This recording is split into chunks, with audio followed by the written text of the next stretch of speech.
విమోచించువాడును, సృజించిన వాడును, నిర్మించిన వాడును,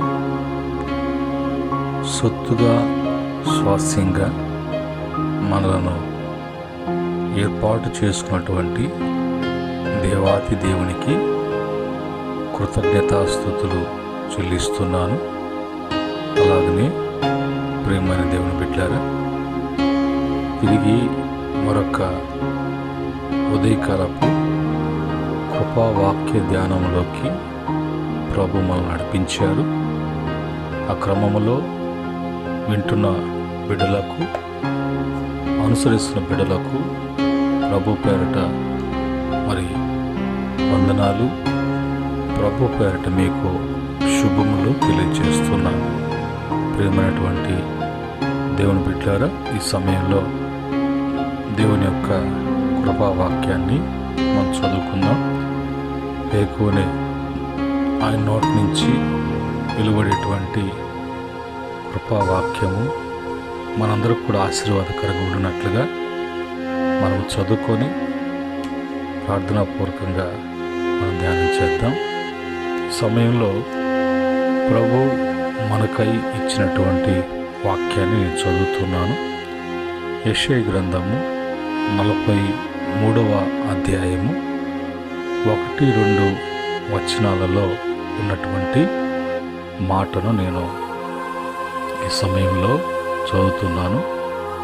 అయితే యాకోబు, నిన్ను సృజించిన వాడగు యెహోవా, ఇశ్రాయేలు, నిన్ను నిర్మించిన వాడు ఇలాగా సెలవిచ్చుచున్నాడు, నేను నిన్ను విమోచించి ఉన్నాను, భయపడకుము, పేరు పెట్టి నిన్ను పిలిచి ఉన్నాను, నీవు నా సొత్తు, నీవు జలములలో పడి దాటునప్పుడు నేను నీకు తోడయుందును, నదులలో పడి వెళ్ళినప్పుడు అవి నీ మీద పొర్లి పారవు, నీవు అగ్ని మధ్యను నడుచున్నప్పుడు కాలిపోవు, జ్వాలలు నిన్ను కాల్చజాలవు. కృపగల తండ్రి, దయగలిగినటువంటి మా ప్రభువా, ఉదయకాలమందు మాకై అనుగ్రహించినటువంటి మీ పరిశుద్ధమైనటువంటి కృపావాక్యాన్ని మేము ధ్యానం చేసుకుంటున్నాం. ప్రభు, మీ దాసును మరుగుపరిచి వివరించి ప్రతి విషయాన్ని కూడా అర్థమయ్యే కోణంలో మాకు బోధించమని యేసుక్రీస్తు నామములో అడిగి వేడుకుంటున్నాము తండ్రి, ఆమేన్. ప్రియమైన దేవుని బిడ్డలారా, ఇక్కడ యాకోబును గురించి ప్రభు మాట్లాడుతున్నారు. యాకోబు జీవితంలో దేవుడు ఆయన ఎంత స్పష్టంగా మాట్లాడుతున్నాడో, యాకోబుని ఎంతగానో ప్రేమిస్తున్నట్లుగా యాకోబు మీద ఉన్నటువంటి ఆ బాధ్యత, ఆ భారము, అలాగనే పితరులతో చేయబడినటువంటి వాగ్దానం నెరవేర్పు యాకోబు జీవితం ద్వారా అది జరగటానికి ప్రభు ఇష్టపడ్డాడు. యాకోబు జీవితం మనం చూసినప్పుడు యాకోబు ఫస్ట్ నుంచి కూడా అతను సాధువుగా కనిపించినప్పటికీ అతను మోసగాడుగా మోసాలు చేస్తూ వచ్చేటువంటి జీవితం. ఎక్కడ తీసుకున్నా, ఏ కోణములో తీసుకున్నా అతను మోసగించటము అనేది అతని యొక్క లక్షణం. కనుక అలాగా తండ్రిని, అన్నను, మామను అలాగా అతనికి అవకాశం కలిగిన సందర్భాలన్నింటిలో కూడా అతను నమ్మిన వారిని మోసగించినట్లుగా చూస్తున్నాం. అయితే ఒక దినాన తన మోసముతో కూడినటువంటి, అన్యాయముతో, అక్రమముతో కూడినటువంటి ఆ యొక్క సొత్తును, ఆ యొక్క స్వాస్యాన్ని అంతటిని తీసుకొని అతను బయలుదేరుతున్నప్పుడు అతనిలో కలిగినటువంటి మరణ భయం, అతనిలో కోల్పోయినటువంటి లేనటువంటి శాంతి, సమాధానం, అతనిలో మరి ఉన్నటువంటి కలవరాన్ని బట్టి ఒక రాత్రంతా కూడా దేవుని యొక్క పాద సన్నిధిలో ఎబ్బేకు రేవు దగ్గర ప్రభు పాదాలు పట్టుకొని తన యొక్క మోసపు జీవితాన్ని, తన పాపపు జీవితాన్ని, తన అతిక్రమ జీవితాన్ని ప్రభు సన్నిధిలో ఒప్పుకొని అతను మరి న్యాయంగా సంపాదించింది ఏది కూడా లేదు అన్నట్లుగా తన సంపాదించినటువంటి సంపాదనలో ఏది కూడా పైసా కూడా ముట్టకుండా అంతా కూడా ఎవరినైతే మోసం చేసి మోసగించి అతను గొప్పవాడు కావాలనుకున్నాడో ఆ యొక్క అన్నకు తిరిగి ఇచ్చేసి కేవలము నేను గొప్పవాడు కావాలన్నా, నేను అభివృద్ధి చెందాలన్నా, నా జీవితంలో నేను మంచిగా జీవించాలన్నా, శాంతి సమాధానములతో పిల్లా పాపులతో వర్ధిల్లాలన్నా అది నీ వలనే అని గ్రహించి ప్రభు పాదాలు పట్టుకొని ప్రభు ఎదుట మారు మనసు పొంది ప్రభు మీద ఆధారపడినట్లుగా, ప్రభుని వెంబడించినట్లుగా, ప్రభు యొక్క ఆజ్ఞకు లోబడినట్లుగా, కైకున్నట్లుగా, అనుసరిస్తున్నట్లుగా యాకోబు జీవితాన్ని మనము చూసినప్పుడు ఇవన్నీ కూడా అతనిలో జరిగినటువంటి కార్యాలు. ఆ తర్వాత యాకోబును గురించి ప్రభు ఎంత మరి బాధ్యతగా ప్రభు మాట్లాడుతున్నాడు. అతనిలో ఉన్నటువంటి ఉన్న ఫలంగా అంత గొప్ప మార్పును కోరుకున్నాడు.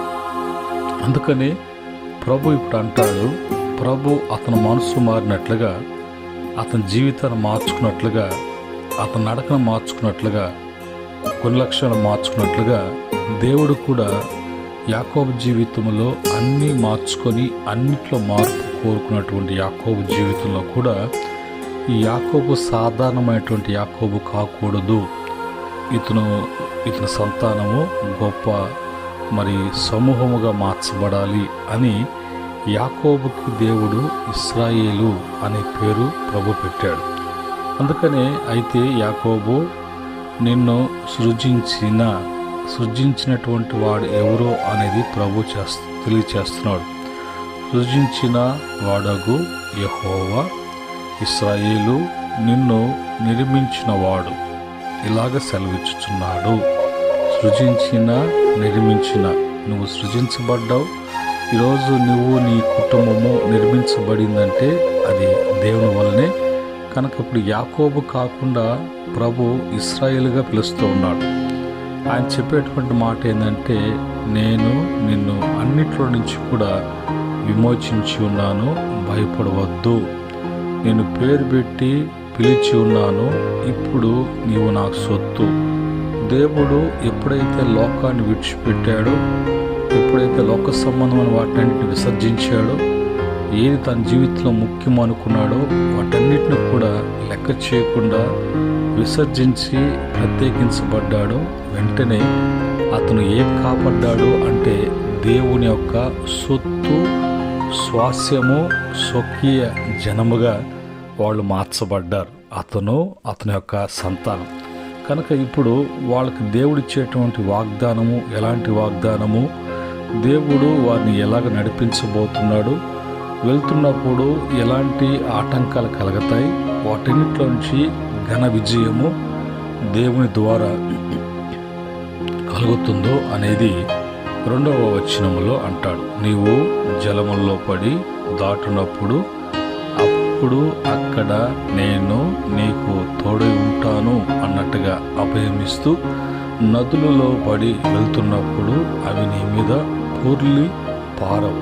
చూసారా ఎంత మరి వెళ్తున్నప్పుడు సమూహముగా గొప్ప జనంగా వెళ్తున్నప్పుడు వచ్చేటువంటి ఆటంకము, ఎలాంటి ప్రదేశాలు దాటపోతున్నావో, దాటేటప్పుడు ఏమి నీ మీదకి వస్తాయో వాటిలో విషయంలో భయపడాల్సిన అవసరం లేదు అన్నట్టుగా ధైర్యపరుస్తూ, అలాగనే మరి 2వదిగా అంటాడు, నీవు అగ్ని మధ్యను నడుచున్నప్పుడు కాలిపోవు, జ్వాలలు నిన్ను కాల్చజాలు, అగ్ని నిన్నేం చేయలేదు, నీరు ఏం చేయలేదు.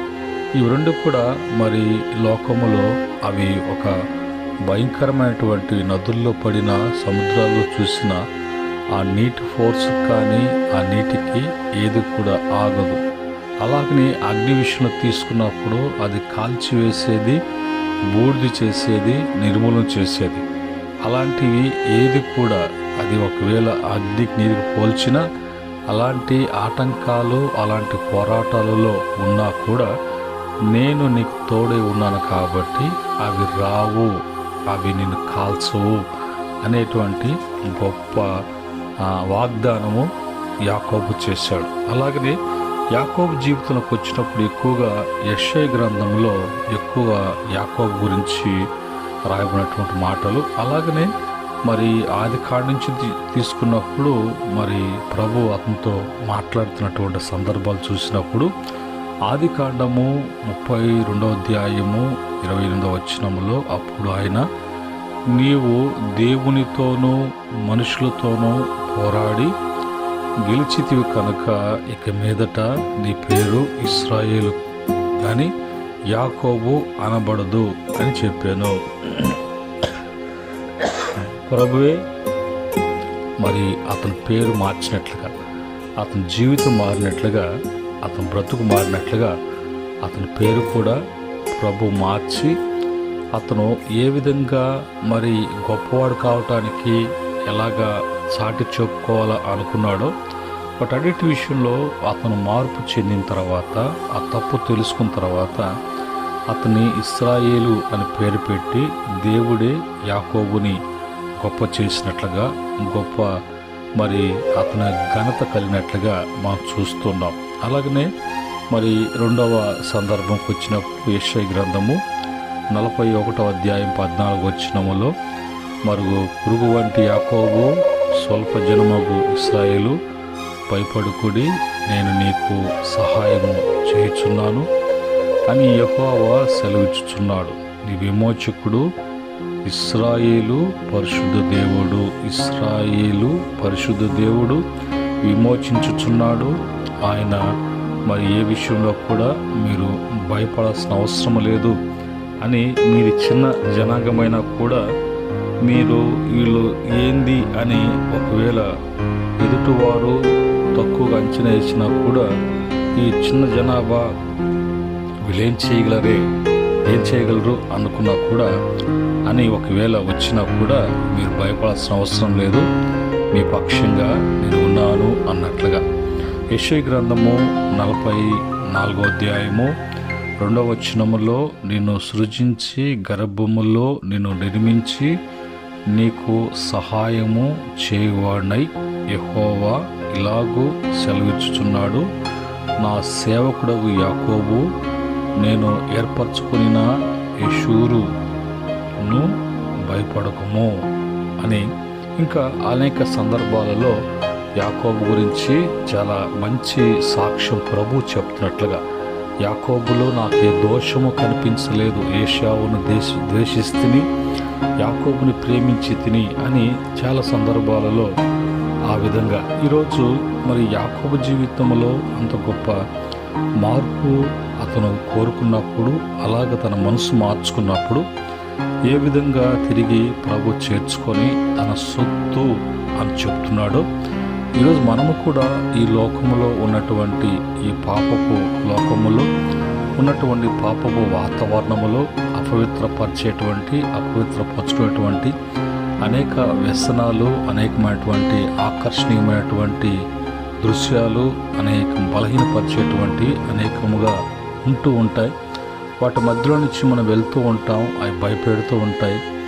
అనేక మంది ఆ భయాలకు ఆచారాలను సృష్టించుకొని ఆచారాలు మూఢనమ్మకాలతో వాళ్ళకి అదొక ధైర్యము అన్నట్టుగా చివరికి వాడు నశించిపోవటము, కృషించిపోవటము, సత్యం ఎరగక సత్యాన్ని గ్రహించకుండా నిజ దేవుని యొక్క ఆయన సృష్టికర్త అనేటువంటి ఆలోచన లేకుండా అనేక మంది జీవితాలు వాళ్ళ చేతులారా పాడు చేసుకుంటూ ఉన్నారు. అయితే ఉదయకాలం ముందు కృపావాక్యాన్ని బట్టి ప్రభు యాకోబు జీవితం చూపిస్తూ మనలో కూడా ప్రభు ఏ విధంగా మరి ఆయన మనలో కూడా ఎలాంటి మార్పు కోరుకుంటున్నాడు, మనము కూడా ఎలాగ మారాలి, మన మనసు ఎలాగ మారాలి. యాకోబు ఏ విధంగా అయితే దేవుని పాదాలు పట్టుకొని ఆయన మీద ఆధారపడినట్లుగా ఆయనకు అప్పగించుకున్నట్లుగా ఆయన చిత్త ప్రకారం చేయటానికి తనలో తీసుకున్నటువంటి తీర్మానం బట్టి ప్రభు ఎలాంటి స్థితి ప్రభు యాకోబు కలిగించాడు, అతనిలో అన్నిట్లో మార్పు కలిగినట్లుగా తన పేరు కూడా మార్చి హెచ్చించి గణపరిచినట్లుగా మన జీవితాల్లో కూడా ప్రభు చేయటానికి ఇష్టపడుతున్నాడు. 2 తిమోతి పత్రిక 2వ అధ్యాయం 19వ వచనములో ఆయనను దేవుని యొక్క స్థిరమైన పునాది నిలకడగా ఉన్నది, ప్రభు తన వారిని ఎరుగును అనునదియు, ప్రభు నామమును ఒప్పుకును ప్రతి వాడును దుర్నీతి నుండి తొలగిపోవలెను అనునదియు దానికి ముద్రగా ఉన్నది. మనము కూడా ఒప్పుకోవాలి, దుర్నీతి నుంచి మనం వాటి నుంచి తొలగిపోవాలి, మనము తిరిగి నూతనపరచబడాలి, పరిశుద్ధపరచబడాలి. తీతు పత్రిక 2వ అధ్యాయం 14వ వచనంలో అక్కడ మళ్ళీ ప్రభు మాట్లాడుతూ ఉన్నారు. ఆయన సమస్తమైన దుర్నీతి నుండి మనలను విమోచించి సత్క్రియలందు